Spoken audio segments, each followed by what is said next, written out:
Karena hanya dengan memiliki ilmu lah, wabil khusus ilmu syariat, kita akan tidak mudah tertipu ataupun tergoyahkan oleh tipu daya setan.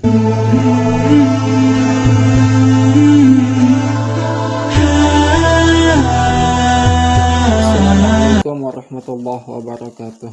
Alhamdulillahi rabbil alamin, wassalatu wassalamu ala asyrafil anbiya'i wal mursalin sayyidina wa maulana Muhammad wa ala alihi wa sahbihi ajma'in. Allahumma salli wa sallim wa barik ala sayyidina wa maulana Muhammadin an-nur al-mudhibi lin-nisyani bi nurih wa ala alihi fi kulli lamhatin wa nafasin adada ma wasi'ahu ilmuka amin. Rabbi syrah li sadri wa yassir li amri wahlul 'uqdatam min lisani yafqahu qawli. Rabbi zidni ilma wa yaqina. Baiklah, kita lanjutkan untuk kitab Lubabul Hadits dan beranjak kepada hadis yang kedua. Wa qala sallallahu alaihi wa alihi wasallam, dan telah bersabda Rasulullah sallallahu alaihi wa alihi wasallam, faqihun wahidun, satu orang faqih, mutawari'un, lagi wara', du'a ala syaitani, itu lebih sulit bagi setan. Sulit apa? Sulit untuk digoda atau dirumuskan kepada hal-hal yang buruk. Min alfi abidin, dari 1000 ahli ibadah, mujtahidin, yang bersungguh-sungguh, jahilin, disertai dengan sifat jahil atau bodoh, wari'in, dan dia itu pun orang wara'. Wa qala sallallahu alaihi wa alihi wasallam, faqihun wahidun, satu orang faqih. Siapakah orang faqih itu? Pensyarah di sini Syekh Nawawi rahimahullahu taala, beliau mengatakan faqih itu siapa? Ai alimun bi'ilmi syariati, orang yang alim, yang pintar, atau yang menguasai ilmu syariat.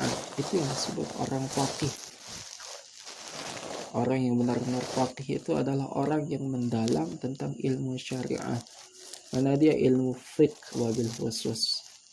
Dia tersebut menguasai ilmu fiqh, sehingga nanti ketika ilmu fiqh tersebut sudah dikuasai betul, setan bahkan tidak memiliki celah untuk menggoda dia atau menjerumuskannya kepada hal-hal yang buruk. Setelah dia faqih, apalagi sifatnya mutawari'un, dia wara'. Wara' itu apa kata beliau? Kata Syekh Nawawi rahimahullah, ay mutakallifun bitarkil maharimi, dia memberatkan dirinya atau berusaha semaksimal mungkin, mengusahakan dirinya untuk apa? Bitarkil maharimi, untuk meninggalkan hal-hal yang haram. Nah, ini yang sulit memang. Alim wara', orang alim banyak, tapi yang disertai dengan sifat wara' atau memberatkan dirinya untuk meninggalkan hal-hal yang haram, itu agak sulit untuk ditemukan. Bukan tidak ada, tapi agak sulit. Dan semoga kita termasuk daripada orang-orang yang faqih lagi wara', dengan cara berusaha belajar. Kemudian sesudah itu kita mengamalkan ilmu yang sudah dititipkan oleh Allah Subhanahu wa ta'ala. Yang meninggalkan yang haram itu fahuwal mubtadi, itu adalah tingkatan pertama ketika kita mau wara'. Adapun selebihnya itu wara' juga ketika kita mampu meninggalkan hal-hal yang syubhat. Apa itu hal-hal yang syubhat? Sesuatu yang masih belum ada kejelasan statusnya. Apakah itu dihukumi halal ataupun haram. Namun bagi orang yang warok sekaligus faqih, beliau tersebut membebankan dirinya untuk tidak mendekati hal tersebut, meskipun ada kemungkinan ataupun besar kemungkinan dalam hal tersebut masih ada status halal, tapi beliau berusaha untuk menjauhinya. Kalau sudah bersifat faqih, ilmu syariatnya tersebut luas, kemudian dia membebankan dirinya untuk tidak melakukan hal-hal yang haram ataupun meninggalkan hal-hal yang syubhat, asyaddu ala syaitani, itu lebih sulit bagi setan, min alfi abidin, dari 1000 orang ahli ibadah. Apa yang sulit bagi setan untuk digoda ataupun dijerumuskan kepada hal-hal yang buruk ataupun yang bertentangan dengan syariat Islam. Meskipun orang yang ahli ibadah itu mujtahidin, ay fil ibadati, dia sangat bersungguh-sungguh untuk beribadah, tapi itu dilakukan jahilin, dia dalam posisi jahil. Apa yang dia lakukan tersebut artinya tidak begitu paham dengan hukumnya, mungkin hukumnya bagaimana, kemudian apa yang haram ketika kita melakukan ibadah tersebut, atau apa yang membatalkannya, atau apa yang membuat dia berstatus makruh mungkin dalam ibadah itu. Wari'in, lagi warok, dia rajin ibadah, dia warok. Warok artinya sangat menjauhi hal-hal yang diharamkan, tapi jahilin, orang ini dia jahil, ilmunya tidak ada. Bagaimana status orang itu? Itu meskipun 1000 orang jumlahnya, itu jauh lebih mudah untuk diplesetkan atau digelincirkan atau dijatuhkan oleh setan ketimbang satu orang yang dia itu alim, faqih, kemudian wara. Begitu. Nah, ini perlu kita ambil motivasi dari hadis beliau yang pendek ini, bahwa keutamaan ilmu tersebut sangatlah tidak bisa kita gambarkan bagaimana keagungan, kemuliaan, kebesarannya. Karena hanya dengan memiliki ilmu lah, wabil khusus ilmu syariat, kita akan tidak mudah tertipu ataupun tergoyahkan oleh tipu daya setan. Lalu, apa alasan kenapa 1000 orang ahli ibadah itu yang berstatus bodoh lebih mudah digoda oleh setan daripada satu orang tapi dia berstatus faqih kemudian wara? Di sini Syekh Nawawi rahimahullah mengatakan, wadzalika, hal itu, lianna syaitana, karena setan, kullama, setiap kali, fataha baban 'alan nasi minal ahwa'i, setiap kali membuka celah ataupun pintu terhadap orang lain ataupun terhadap manusia, minal ahwa'i, daripada apa yang ditimbulkan oleh hawa nafsu, wa zayyana syahawati, kemudian dia menghiasi dengan syahwat-syahwat, begitu, nafsu syahwat, fi qulubihim, di hati orang-orang itu, bayyanal faqihul arifu makayidahu. Nah, akan datang orang yang faqih itu untuk menjelaskan bahwa apa yang dilakukan oleh orang tersebut salah. Satu contohlah kasus. Banyak orang menghafal Al-Quran namun dia tidak tahu ilmu syariat, ilmu fiqh. Contoh, ketika dia tersebut sholat misalnya, hukum membaca surah sesudah Al-Fatihah itu adalah sunat hayat. Itu sunnah hayat, bukan rukun sholat, adapun bukan sunnat ab'ad. Misalnya dia berayat 1 juz karena dia mungkin penghafal misalkan, tapi dia tidak tahu Bagaimana tata cara dalam berwudu misalkan. Bagaimana cara membasuh ini. Ya, ataupun apa yang membatalkan wudu misalkan. Meskipun dia tersebut sholat menghabiskan setengah Al-Quran, misalkan 15 juzuk ayatnya tersebut, itu tetap tidak akan diterima sholat itu. Kenapa? Karena mungkin salah cara berwudu, atau mungkin dia tidak tahu hal-hal yang membatalkan sholat ataupun wudu tersebut, bersentuhan dengan lain jenis mungkin, ataupun menyentuh kemaluan dan sebagainya. Itulah sebabnya kenapa orang yang ibadahnya tersebut sedikit tapi disertai dengan ilmu yang mendalam dan ada perasaan wara ataupun khauf, takut dengan Allah Subhanahu wa taala, itu jauh lebih besar kualitasnya di sisi Allah Subhanahu wa taala. Oleh karena itu sekarang ini kita berpikir bagaimana caranya kita meningkatkan kualitas ibadah dan kuantitas.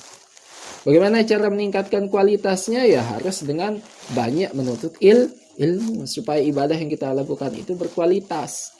Kita tahu mana rukunnya, kita tahu mana syarat sahnya, kita tahu mana sunatnya, kita tahu mana yang batalkannya. Adapun dari segi kuantitas, ya ini harus ada sifat wara ataupun khauf, bahwa ibadah yang kita lakukan ini ya bukan hanya sekedar menuntut sah saja, menuntut dilakukan rukunnya saja, tidak. Tapi apa yang kita lakukan ini hanya semata-mata karena kita butuh dengan Tuhan. Beda loh. Ketika mengatakan bahwa ibadah itu kewajiban dengan ibadah itu kebutuhan. Kenapa kita tidak mau menyembah Tuhan atau malas menyembah Tuhan? Karena kita merasa bahwa ibadah itu satu kewajiban. Itu sebabnya. Nah, ini yang harus diubah dalam apapun. Seorang murid di sekolah itu, dia akan merasa malas melakukan tugas yang dibebankan oleh gurunya karena memang dia itu merasa itu sebuah tugas. Nah, kalau sebuah tugas yang menjadi beban. Tapi kalau itu dirasa satu kebutuhan, apa itu kebutuhan? Bahwa setelah kita sekolah nanti kita mendapatkan ilmu, dan ilmu itu yang akan mengantarkan kita kepada kebahagiaan dunia dan akhirat, maka tidak akan terasa bahwa apa yang kita lakukan itu berat. Nah begitu, buatlah ibadah itu bukan sebagai beban, tapi itu sebagai kebutuhan. Nah begitu. Nah, ini perbandingan antara orang yang faqih lagi warok dibandingkan dengan orang yang abid, ahli ibadah, bersungguh-sungguh dalam ibadahnya, memiliki sifat warok juga, tapi di sana disayangkan ibadah yang dilakukan itu disertai dengan disertai dengan sifat bodoh atau kurang pengetahuan tentang ibadah yang dilakukan itu.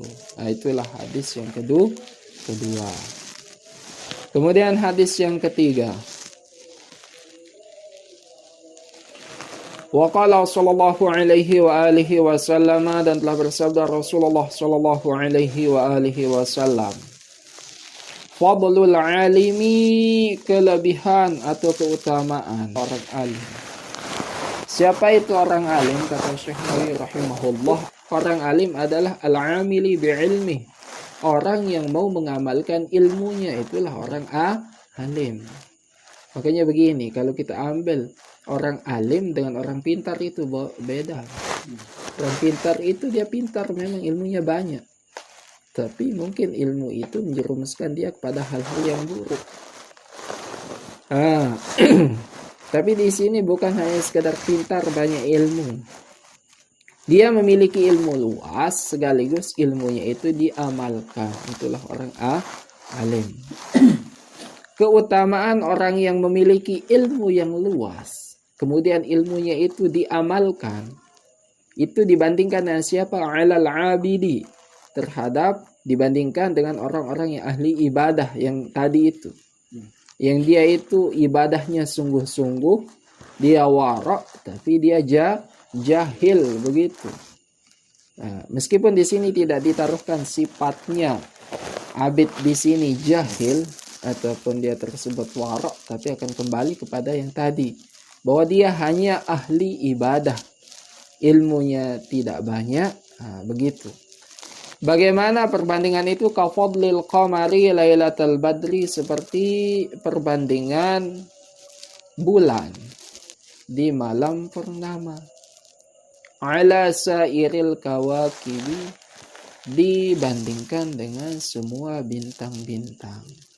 Kemudian ditambahkan oleh Syekh Nawawi rahimahullah, al-muradu bil fadli kathratu thawabi syamili lima yu'tihi Allahu lil 'abdi fil akhirati min darajatil jannati wa ladzatiha wa ma'akiliha wa masyaribiha wa manakihiha wa ma yu'tihi Allahu ta'ala lil 'abdi min maqamatil qurbi wa ladzatin nazari ilaih wa sima'i kalamihi. Perbandingan keutamaan. Keutamaan maksudnya di sini adalah kapan itu akan sangat jelas keutamaannya, meskipun beda loh orang pintar dengan orang bodoh, itu sudah diperlihatkan oleh Allah di dunia memang benar. Orang pintar itu ya dinaikkan derajatnya oleh Allah.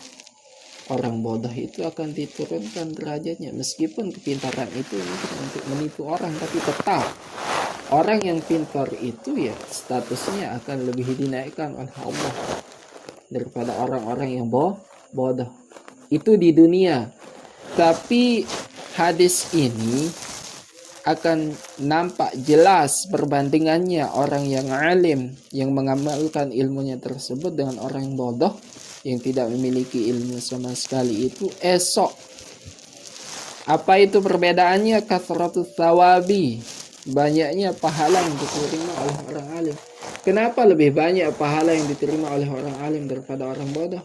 Karena memang besar kemungkinan ibadah yang dilakukan oleh orang alim itu diterima karena mencukupi syarat sah. Begitu berbeda halnya dengan orang bodoh. Bisa saja dia itu sholat, menyangka sah sholat tanpa berwudu, kan begitu.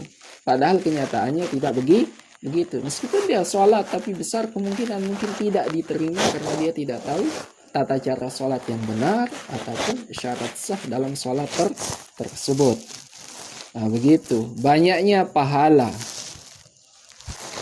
Ataupun misalnya surga yang diterima. Surga itu kan umum ya. Dia pun punya tingkatan ya, tergantung kualitas ibadah seseorang. Kita pun mudah-mudahan dimasukkan ke dalam surga. Allahumma amin.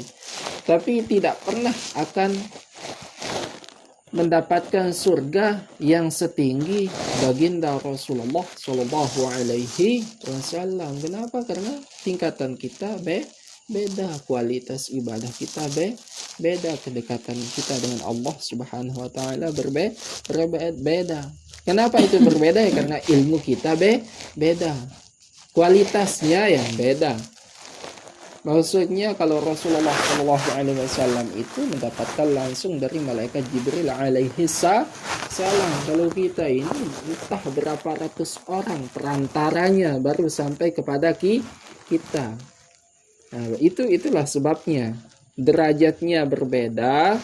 Orang yang alim dan orang yang bodoh itu entah pemberian berupa surga ataupun pemberian yang lain, seperti esok kita akan bisa melihat Allah Subhanahu Wa Taala di akhirat mudah-mudahan, ataupun bisa mendengar langsung daripada kalam Allah Subhanahu Wa Taala. Nah, begitu. Ini sebagai motivasi supaya kita tersebut lebih giat menuntut ilmu, bahwa firman Allah dalam Al-Quran itu tidak akan qul hal yastawil ladzina ya'lamuna wal ladzina la ya'lamun. Tidak akan pernah sama orang yang memiliki ilmu dengan orang yang tidak memiliki ilmu. Tidak akan pernah sama. Oleh sebab itu kan Imam Asy-Syafi'i radhiyallahu anhu berkata, man arada Man arada dunia fa'alaihi bil ilmi. Kalau Anda mau kebahagiaan di dunia ya, fa'alaihi bil ilmi, Anda harus memiliki ilmu. Wa man arada al akhirata, kalau Anda mau kebahagiaan di akhirat ya, Anda harus memiliki ilmu. Wa man aradahuma fa'alaihi bil ilmi. Kalau Anda mau dua-duanya ya, Anda juga harus memiliki ilmu yang banyak.